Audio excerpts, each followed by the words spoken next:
Well, let's get the Israeli view now. And joining us is Israel's Prime Minister's spokesman, Keyes, is live from Jerusalem. Mr. Keyes, thank you so much for being on Al Jazeera.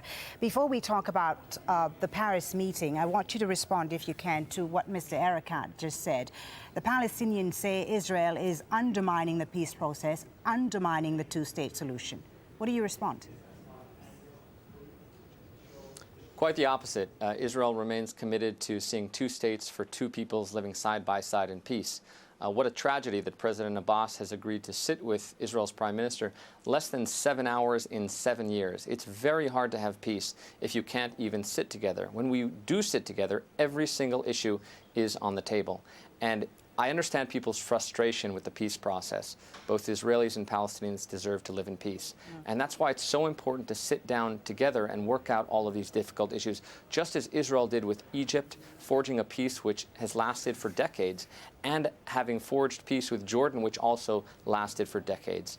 All of us desire peace, and every time we've had a partner that actually was committed to it, we managed to find a way to do it together. If Israel is committed to peace, as you say, why is Prime Minister Netanyahu so not keen about this French process? I mean, he says that the path to peace doesn't pass through international conferences. I mean, why is Israel rejecting these efforts by France, effort to set the terms of reference for future talks?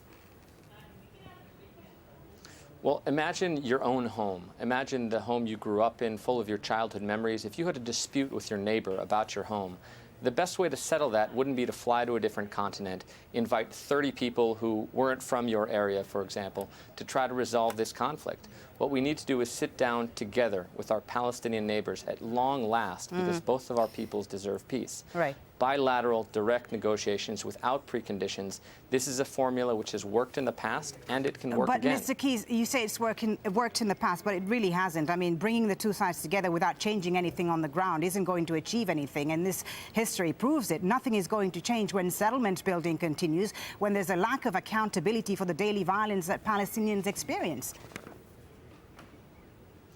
Well, when Israel ceased settlement building, the Palestinians didn't come to the table. When it withdrew all settlers from Gaza, Hamas took over. When it withdrew from Lebanon, Hezbollah, a group that calls for genocide of all Jews. The settlement expansion continues, though. I mean, you can't keep bringing up, Gaza and so on, when what we're seeing today is continued settlement expansion. It's really hard to believe that Israel is committed to this peace effort when settlement expansion continues on a daily basis. We should be so lucky that this conflict was about apartment buildings or balconies in Jerusalem or anywhere else. But all you have to do is turn on Palestinian television, whether it's Al-Aqsa TV in Gaza or whether it's Al-Awda TV in the West Bank. And there you will find the most vile and dehumanizing rhetoric about the Jewish people and the Israeli people, and preaching that every city in Israel will eventually be Palestine. And that rhetoric, that inability to accept our very legitimate right to be here, shows what this conflict is really about. Okay. Unfortunately, it is still about the Israeli state and not a Palestinian state. Mr. Keyes, I hear what you're saying, but the Palestinians can say the same thing. It's very difficult to have faith in this process and believe that Israel is committed to this peace process when Prime Minister Netanyahu appoints the ultranationalist Avigdor Lieberman as his defense minister, a man who said he wanted disloyal Palestinians in Israel to be beheaded. Avigdor Lieberman's position on two states is very clear. What he actually said was he supports two states for two peoples in line with the Prime Minister's vision. That's the position of the Israeli government. That will remain the position of the Israeli government, and it's the best hope for peace. All we need is a partner on the other side who's willing to accept our very legitimacy, recognize our rights here, and accept Israel's presence in the Middle East. As soon as that happens, if the Palestinians accept that, would Israel also accept the Palestinians' demand, and that is that settlement expansion stop, and that Israel is held accountable for the daily injustices that Palestinians face? It wouldn't be appropriate for me to negotiate live on TV with Al Jazeera these issues. It should be negotiated between the parties in good faith. I know that the Israeli government is truly committed to peace. It's something that all Israelis want. Okay. This conflict has gone on for too long. Right. And as soon as the Palestinian leadership stops calling soccer stadiums after Dalal Mughrabi, who murdered over 30 civilians, Mr. Keyes, as soon as the Palestinian Facebook page of Fatah doesn't praise a mass murder, we can educate people can do for the same, peace. of course, and talk about the Palestinian children who are killed and burnt and killed by Israelis. Let me just come back to the peace process. In parallel right now, the Egyptians are trying to revive the talks. Do you think Egypt is a better broker than France and the Middle East Quartet? Well, definitely. I mean, for one, it's in the region. It has a better sense of the difficult issues that we need to work out.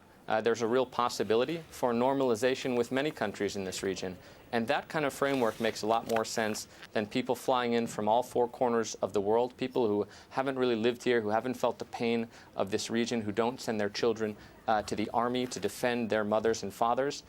So absolutely, the Prime Minister welcomed the Egyptian president's remarks on peace. And that framework, which may convince the Palestinians at long last to drive 15 or 20 minutes to Jerusalem. The Prime Minister even offered to go to Ramallah to sit with President Abbas.